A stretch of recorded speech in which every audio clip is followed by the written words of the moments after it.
प्रिय छात्राओं, आप सब घर में ठीक होंगे और अपनी पढ़ाई जिस भी माध्यम से हो रही है उस माध्यम से आप ठीक की तरह से कर रही होंगी। आज हमारा जो व्याख्यान का विषय है वो रीतिकालीन काव्य है। रीतिकालीन काव्य में जो घनानंद है हम उसके बारे में आज अध्ययन करेंगे। तो घनानंद का जो सुजान प्रेम जो उनका काव्य है उसमें से ये सारे जो कवित्त हैं, ये सारे जो पद हैं वो वहाँ से संकलित किए गए हैं। और इनमें जो उनकी प्रेमिका है सुजान, उनको श्री कृष्ण का यानी कृष्ण के श्री कृष्ण और सुजान को उन्होंने एक ही माना है और उसी माध्यम से वो अपनी भक्ति का, अपने प्रेम का परिचय यहाँ देते हैं। तो इसके लिए आपको आपकी जो रीतिकालीन काव्य संकलन की जो पुस्तक है उसका जो पेज नंबर 56 है वो आपको देखना है। रूप निधान सुजान सखी जब ते इन नैननी नीके निहारे। नीके नहीं है, नेकु है। नेकु यानी थोड़ा सा। दीट थकी अनुराग छकी मत लाज के साज समाज बिसारे। यहाँ पर जो कवि घनानंद हैं उन्होंने इसको सुजान प्रेम शीर्षक से इसको लिया है। और जो नायिका की वियोग दशा है यानी नायक से मिलने पर नायिका की जो अभिलाषा मन में जो स्थिति होती है उसका वर्णन यहाँ पर किया गया है। रूप निधान यानी सौंदर्य, निधान यानी भंडार, सौंदर्य के जो भंडार हैं सुजान श्री कृष्ण सखी जब ते इन नैनन नीके निहारे। निहारे यानी देखना, नेको यानी थोड़ा सा, नैनन यानी नेत्रों ने। जो एक गृहिणी नायिका है वो अपनी सखी से कहती है कि हे सखी, जब से सौंदर्य के भंडार श्री कृष्ण को मेरी इन आंखों ने थोड़ा सा भी देखा है। दीठ थकी, दृष्टि थक गई है, अनुराग छकी और उनके प्रेम से तृप्त हो गई है। मत लाज की साज समाज बिसारे, मैंने बुद्धि से लाज यानी लज्जा को, साज समाज बिसार, बिसार यानी भुला दिया है। श्री कृष्ण की ओर देखने से मेरी दृष्टि थक गई है और मेरी बुद्धि उनके प्रेम से खूब तृप्त हो गई है। अब मेरी इन आँखों ने संसार यानी कि सांसारिक लोक लाज को भी लाज के साज समाज बिसारे, बिसारे यानी भुला दिया है। यानी मेरी बुद्धि है वो प्रेम से तृप्त हो चुकी है और अब मेरी इन आँखों ने सांसारिक लोक लाज जो है उसको भी भुला दिया है। एक अचंबो भयो घनानंद है नित ही पल पाट उघारे। एक अचंबे की, घनानंद कवि कहते हैं, नायिका अपनी सखी से कहती है कि यह एक अचंबे की बात हो गई है कि मेरी आंखों ने प्रियतम के प्रेम में आनंद, मेरी जो आंखें हैं वो हमेशा प्रियतम के प्रेम में आनंद मग्न रहती हैं। नित्य यानी हमेशा, पल यानी पलक, पाट यानी खिड़की, किवाड़, उघार यानी उघाड़े। जो मेरी और आनंद रहती है और सदा ही पलक रूपी किवाड़ खोलकर देखती रहती है। अथवा अर्थात इन पलक रूपी किवाड़ को खोलने से मेरे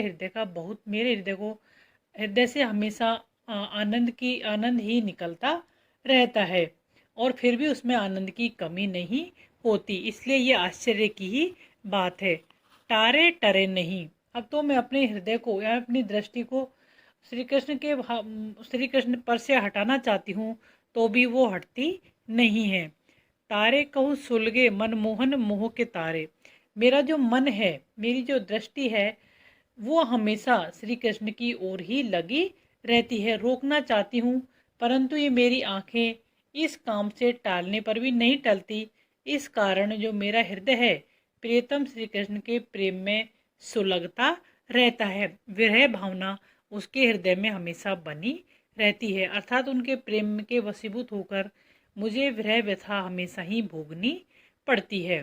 इसमें जो नायिका हैं उनकी वियोग दशा का वर्णन किया गया है।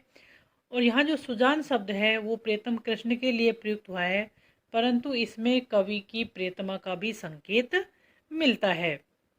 बार बार शब्दों की आवृत्ति होने के कारण यहाँ अनुप्रास और यहाँ रूपक बांधा गया है, इसलिए यहाँ पर रूपक अलंकार का भी सुंदर चित्रण किया गया है। और छंद जो सवैया छंद है, और यहाँ पर कवि ने श्री कृष्ण के प्रेम की, श्री कृष्ण के विरह की एक बहुत ही मनमोहक वर्णन किया गया है। आंखें ही मेरी पे चेरी भई, लकी फेरी फिरे न सुजान की घेरी, रूप छकी तितकी वितकी, अब ऐसी अनेरी, पत्याती न नेरी। यहाँ पर जो कवि हैं घनानंद, उन्होंने अपने जो सुजान प्रेम से इस पद को संकलित किया गया है। और जो श्री कृष्ण है, जो घनानंद हैं, वो श्री कृष्ण के विरह में किसी जो गोपी है उसकी विरह व्यथा का यहाँ पर सुंदर ही चित्रण किया है। कोई एक गोपी है जो अपनी सखी को संबोधित करती हुई कहती हैं कि मेरी आंखें ही मेरी पे चेरी भई, चेरी यानी दासी, मेरी जो आंखें हैं श्री कृष्ण यानी प्रियतम श्री कृष्ण की जो रूप माधुरी है, यानी उनका जो सौंदर्य है, उसकी दासी हो गई हैं। आंखें ही मेरी पे चेरी भई लखी फेरी, फिर न सुजान की घेरी। और उनसे उनसे दूर रखना चाहती हूँ, यानी घेर घेर कर लाना चाहती हूँ, परंतु ये आंखें उनके रूप से घिरी हुई रहती हैं और उनसे फेरने पर भी नहीं फिरती। रूप छकी तितकी बितकी, अब ऐसी अनेरी, पत्याती ना मेरी। अनेरी यानी अनाड़ी, अनेरी यानी अनाड़ी, अटकी सॉरी, और कानी यानी मर्यादा, पत्याती यानी विश्वास। वो कहती हैं कि जो मेरी नजरें हैं, परंतु ये आंखें हैं श्री कृष्ण के रूप में छकी हुई हैं। रूप छकी, श्री कृष्ण के रूप में छकी हुई हैं, यानी तृप्त हो चुकी हैं। तितकी पितकी, और उसी ओर लगी रहती हैं, उसी ओर बंधी रहती हैं। अब ऐसी अनेरी, पत्याती न मेरी, अब ये तो अनाड़ी हो गई हैं, अनेरी अनाड़ी हो गई हैं, पत्याती न मेरी, और किसी का भी विश्वास नहीं करती हैं। प्राण ल साथ परी पर हाथ बिकानी, कि कानी पे कानी बखेरी। घनानंद कवि कहते हैं कि गोपी अपनी व्यथा प्रकट करती है और कहती है कि मेरी आंखें मेरे प्राणों को भी साथ लेकर परी हाथ बिखानी, पर हाथ यानी दूसरे के हाथ, दूसरे के हाथों बिक गई हैं, अर्थात ये प्रियतम कृष्ण के अधीन हो गई हैं। कि बानी के कान बिखेरी, और उन्होंने लोक मर्यादा को भी छोड़ दिया है। कानी यानी मर्यादा, उन्होंने लोक मर्यादा को भी छोड़ दिया है। पायनी पारी लई घनानंद, चायनी बावरी प्रीति की बेरी। ये पूर्णतः उनके पैरों की दासी बन गई हैं। ये पूर्णतः उनके पैरों की, इनके पैरों की, श्री कृष्ण के पैरों की दासी बन गई हैं।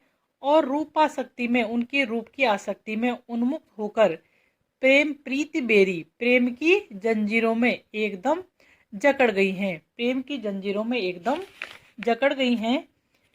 चायनी, चायनी यानी अभिलाषा, आसक्ति, श्री कृष्ण के प्रेम की आसक्ति में ये एकदम वो क्या हो गई हैं, एकदम जैसे प्रेम की जंजीरों में जकड़ गई हैं। तो इसमें सुजान शब्द एक और श्री कृष्ण के लिए और दूसरी और कवि की प्रेमिका के लिए प्रयुक्त हुआ है। और कवि ने यहाँ पर प्रेमिका के हृदय का जो विरह है, जो दुख है, जो कष्ट है, श्री कृष्ण के प्रेम में लीन होने के कारण जो उनकी स्थिति हो गई है, उसका वर्णन किया गया है। हीन भये जल मीन अधीन, कहा कछु मैं मोह अकुलानी समाने, नीरस नेही को लाए कलंक, निराश है कायर पात्यागत प्राणे, प्रीति की रीति सुक्यो समुझे, जड़ मीत के पाने परे को प्रमाणे, या मन की जो दशा घनानंद, जीव को जीवन जान ही जाने। यहाँ पर जो कवि घनानंद हैं उन उसी सुजान प्रेम वर्णन से यह संबंधित है ये पदांश। इसमें कवि ने प्रियतमा के विरह में अपने मन की जो व्याकुलता होती है उसका यहाँ वर्णन किया गया है। हीन भये जल मीन अधीन कहाँ कछु को अकुलानी समाने। कवि घनानंद अपनी व्यवस्था बताते हुए कहते हैं, जो नायिका कहती है कि मैं पानी में रहने पर भी मछली अपना प्रेम निभाने में असफल रहती है, कि पानी में रहने हीन भये जल मीन अधीन कहाँ मोकलानी समाने। भये जल मीन, मीन यानी मछली, जल यानी जल में, अधीन यानी उसके अधीन, उनके उसमें रहना। हीन भये वियुक्त या अलग होने पर, यानी पानी में रहने पर भी मछली अपना प्रेम निभाने में असफल रहती है। वह तो पानी से अलग होते ही मर जाती है। जो मछली है वो अत्यधिक, यानी कि मछली का और जल का घनिष्ठ प्रेम है। जैसे ही मछली जल से अलग विलग होती है वैसे ही वो अपनी मृत्यु को प्राप्त हो जाती है। वह मेरे समान प्रेम में व्याकुल नहीं होती। तो जो नायिका है वो कहती है कि मछली भी मेरे जितनी प्रेमी नहीं है। एक प्रकार से वह अपने प्रेमी जल को कलंकित करती हुई उसे गंदला करती है। यानी जैसे मछली उछल कूद करती है तो पानी थोड़ा सा गंदला हो जाता है। नीरस नेह को लाए कलंक निराश है कायर प्रत्यागत प्राणे। निराश होकर जो मछली है वो निराश होकर मर जाती है। वह तो एकदम कायर जैसी होती है। इस कारण थोड़ी सी भी विरह व्यथा मिलने पर कायरता से अपने प्राण त्याग देती है। इसलिए लेकिन मैं तो ऐसी नहीं हूँ। प्रीति की रीत सुक्यों समझे यह मीत के प्राण परे को प्रमाणे। इस तरह मछली की जो विरह वेदना है सहन करने की जरा सी क्षमता नहीं है। इस तरह जो मछली में विरह जो वेदना है उसमें सहन करने की बिल्कुल भी क्षमता नहीं है, क्योंकि मछली को जैसे ही पानी से अलग करते हैं वो अपने प्राणों का त्याग कर देती है। वैसे भी मछली बुद्धिहीन और नासमझ है, इसलिए वह प्रेम निर्वाह की परंपरा को समझती नहीं है। लेकिन मैं ऐसी नहीं हूँ। यामन की जो दशा घनानंद जीव की जीवन जान की जाने। वह तो जरा से वियोग व्यथा मिलने पर अपने प्रेमी पानी को छोड़कर उसका पूरा साथ न देकर मर जाती है। लेकिन वह अपने पानी में रहने के कारण प्रेम का प्रमाण मानती है। परंतु सुजान, जो प्रियतमा के विरह में मेरे मन की जो व्याकुल दशा हो रही है उसको कोई नहीं जान सकता। मैं उसे तो प्राणों को जलाने वाले अर्थात प्राण वही जान सकता है जिसने दूसरी अपनी प्रियतमा से प्रेम किया हो। अर्थात सुजान के कारण जो विरह व्यथा भोगनी पड़ रही है वह अप्रतिम है, उसका वर्णन नहीं किया जा सकता। हीन भये जल मीन अधीन कहा मोक अकुलानी समाने। कवि जो घनानंद है वो कहते हैं अपनी व्यवस्था बतलाते हुए कि पानी में रहने पर भी जो मछली है वो अपना प्रेम निभाने में असफल रहती है। क्यों असफल रहती है? मछली जल से प्रेम करती है और जैसे ही मछली को जल से विलग किया जाता है वो अपने प्राण त्याग देती है। लेकिन जो नायिका है वो यहाँ वो कहना चाहती है कि मैं तो नायक से प्रेम करती हूँ और उनसे अलग होकर विरह व्यथा को सहती हूँ, उसके बाद भी मैं अपने प्राणों का त्याग नहीं करती, क्योंकि मैं श्री कृष्ण से मैं अपने प्रिय से प्रेम करती हूँ और उनका साथ निभाना जो है वो अपनी यानी उनके साथ रहना वो अपना जीवन का सार समझती हैं। वह मेरे समान प्रेम में आकुल नहीं होती। एक प्रकार से वह अपने प्रेमी जल को कलंकित करती है क्योंकि वो उसे गंदा करती है। तो वो कहती हैं कि इस प्रकार थोड़ी सी भी विरह व्यथा मिलने पर नीरस नेह को लाए कलंक निराश कायर। थोड़ी सी भी विरह व्यथा मिलने पर वो निराश हो जाती है। थोड़ी सी विरह व्यथा यानी कि जल से थोड़ा सा भी अलग कर दो, वो कायरों की भांति अपने प्राणों का त्याग कर देती है। प्रीति की रीत सुक्यों समझे, वह प्रीति की रीत को नहीं समझती। जड़मती जड़ यानी ना समझ, मति यानी बुद्धि। वो कैसी है? ना समझ है, उसमें बुद्धि नहीं है, बुद्धिहीन है, ना समझ है। प्राण परे को प्रमाणे, वो अपने प्राणों का त्याग देती है और अपने पूर्ण प्रेम का प्रमाण नहीं नहीं देती। वो अपने प्रेमी को अपने पूर्ण प्रेम का प्रमाण नहीं दे पाती। यामन की जो दशा घनानंद जीव की जीवन जान ही जाने, लेकिन परंतु सुजान प्रियतमा के विरह में मेरे मन की जो व्याकुल दशा है हो रही है, उसे कोई नहीं जान सकता। तो प्राणों को जलाने वाले अर्थात प्राणों की प्राण वही प्रियतमा सुजान जानती है जिसने उसे प्रेम किया हो, जो उसे पूरी तरह से अपना प्रियतम मानती हो।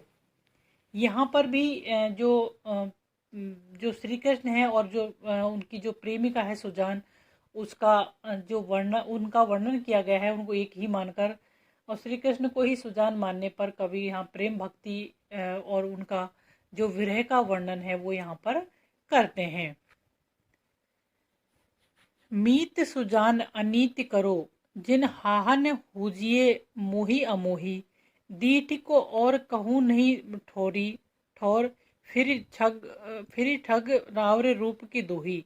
एक बिसास के टेक गहे, लगी आस रहे बसी प्राण बटोही। हों घन आनंद जीवन मूल दई, कित प्यासनी मारत मोही।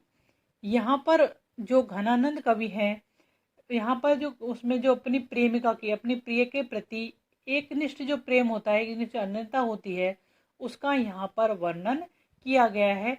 और यहाँ पर जो वियोग श्रृंगार है उसका वर्णन, यानी कि सही यानी कि प्रेम करने के बाद दोनों का जो विलगाव अलगाव हो जाता है, उसके बाद का वर्णन यहाँ पर किया गया है।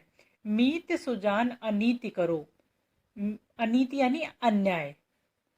कोई प्रेमिक जो एक प्रेमिका है वो अपने प्रिय के प्रति अपनी प्रेम निष्ठा और अनन्यता एक निष्ठा को प्रकट करते हुए प्रार्थना करती है कि हे प्रियतम सुजान, तुम मेरे साथ अन्याय मत करो। मीत सुजान अनीति करो। मीत मित्र, सुजान यानी श्री कृष्ण को संबोधित करती हुई कहती है कि तुम मेरे साथ अन्याय मत करो। जिन हाहन हुजिए मोही अमोही, हाहा खेदजनक, जिन यानी मत यानी नहीं, तुम मेरे साथ अन्याय मत करो। मैं हाहा अर्थात दुखी होकर वो सौगंध खाती हूँ। मोही अमोही, मुझे मोहित करके तुम मेरे प्रति निर्मोही, अमोही निर्मोही अर्थात प्रेमासक्ति से रहित मत बनो। यानी तुम मेरे, एक बार तुमने मुझसे प्रेम कर लिया है, उसके बाद तुम मेरी ओर से निर्मोही मत बनो। दीठ को और कहो नहीं ठोर, फिर द्रग रावरे रूप की दोही। दीठ यानी दृष्टि, मोहित कर मेरे नेत्रों में तुम्हारे ही रूप की दुहाई फिरी हुई है, अर्थात मेरे नेत्रों में तुम्हारा ही रूप समाहित है, अर्थात मेरी आंखों में तुम्हारी ही रूप छाया बसी हुई है। तुम्हारे रूप पर अतिरिक्त और ऐसा स्थान नहीं है जहाँ जिस पर मेरी दृष्टि टिक सके, जिस पर मेरी दृष्टि ठहर सके। इस तरह तुम ही मेरी दृष्टि के लिए एकमात्र आकर्षण हो। एक बिसास के टेक गहे, लगी आस रहे बस प्राण बटोही। मेरे प्राण रूपी पथिक यानी बटोही यानी पथिक, मेरे प्राण रूपी पथिक एकमात्र इस विश्वास पर, इस सहारे पर को लेकर बसे हुए हैं कि आप पुनः लौटकर आओगे। एक विश्वास यानी विश्वास, टेक गहे लगी, एक अविश्वास लगा हुआ है। आस रहे बस प्राण बटुही, मेरे जो प्राण हैं वो एकमात्र सहारा लेकर बसे हुए हैं कि एक दिन आप लौटकर आओगे और फिर मुझे फिर से अपने दर्शनों का लाभ मिलेगा। हो घन आनंद जीवन मूल दही कित प्यासन मारत मोही। अन्यथा मेरे जो प्राण हैं अब तक कवि के निकल जाते, तुम्हारे विश्वास पर ही मेरे प्राण अब तक अटके हुए हैं। कवि घनानंद कहते हैं अनुसार विरहिणी नायिका कहती है कि हे प्रियतम, तुम अत्यंत आनंद प्रदान करने वाले और मेरे जीवन के आधार हो, जीवन मूल जीवन के आधार हो। कित प्यासे ने मारत मुही, फिर क्यों मुझे अपने रूप की प्यास में मार डाल रहे हो। यानी वो कहती हैं कि प्रेम करने के बाद जो विरह होता है, यानी अलग होने के बाद जो विरह होता है, उसको जो प्रेमी के लिए सहन करना मुश्किल, उनके लिए बहुत कठिन है। तो इसी कारण कहते हैं कि तुम मेरे जीवन के आधार हो, फिर क्यों मुझे अपने रूप की प्यास में मार डाल रहे हो। इसका दूसरा अर्थ है कि तुम आनंद वर्षी मेघ तथा जल के भंडार हो, फिर क्यों मुझे प्यासी मार डाल रहे हो। इसलिए तुम अपने रूप दर्शन से मेरी प्रेम पिपासा का शांत क्यों नहीं करते। यहाँ पर कवि ने जो प्रेमिका है उसकी अनन्यता, उसकी व्यथा और एक निष्ठ प्रेम का बहुत ही वेदनापूर्वक वर्णन किया गया है और सुंदर सुंदर मुहावरों का यहाँ पर वर्णन किया गया है। Thank you.